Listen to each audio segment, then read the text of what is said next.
पाण्याच्या टाक्या आहेत, आपण पाहू शकता या पाण्याच्या टाक्यावरती जे आहे ते बसलेले आहेत धनंजय देशमुख आणि आंदोलन करत आहे।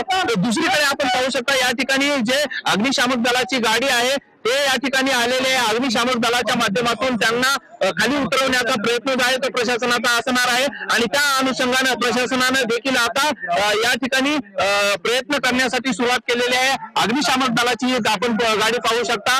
आता हीच माहिती धनंजय देशमुख यांना देखील पोहोचल्याचं कळतंय। बघा आपण पाहू शकता फोनवरती देखील संवाद चालू आहे। खरं तर मनोज जरांगे पाटील यांनी देखील ही सगळी माहिती धनंजय देशमुख यांच्याशी संवाद साधलाय आणि त्यानंतर अग्निशामक दलाची गाडी जी आहे ते खाली आलेली आहे। त्यांच्याकडून धनंजय देशमुख यांना उतरवण्याचे पूर्णतः प्रयत्न प्रशासनाकडून केले जातील असंच या ठिकाणी पाहायला मिळतंय।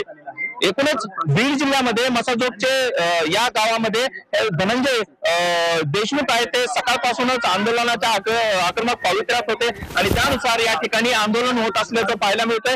धनंजय देशमुख अजूनही आपल्या आंदोलनावरती ठाम आहेत। धनंजय देशमुख यांचं म्हणणं आहे जोपर्यंत मागण्या मान्य होणार नाहीत तोपर्यंत आपण मागे हटणार नाही अशी भूमिका त्यांनी घेतलेली आहे। तर ते रेलिंग तोडण्यात आलेले आहे, त्यामुळे रेलिंग तोडल्यामुळे जे आहे ते पोलीस प्रशासनाला वर येता येत नाही आणि त्यामुळेच एकूणच प्रशासनातल्या लोकांना हे सगळं करणं किंवा धनंजय देशमुख यांना खाली नेण्यासाठी मोठे प्रयत्न करावे लागणार आहेत आणि त्या अनुषंगानं त्यांचा प्रयत्न या ठिकाणी सुरू असल्याचं पाहायला मिळतंय। आता प्रशासन वर सुद्धा आपण या ठिकाणी पाहू शकता पोलीस अधिकारी पोहोचलेले आहेत। अधिकारी त्यांना समजवण्याचा प्रयत्न करत आहेत, वारंवार त्यांना समजूत काढत आहेत, मात्र धनंजय देशमुख जे आहेत ते आपल्या आंदोलनावरती ठाम आहेत। धनंजय देशमुख हे आपण आंदोलन करणार असल्याचंच वारंवार सांगत आहेत।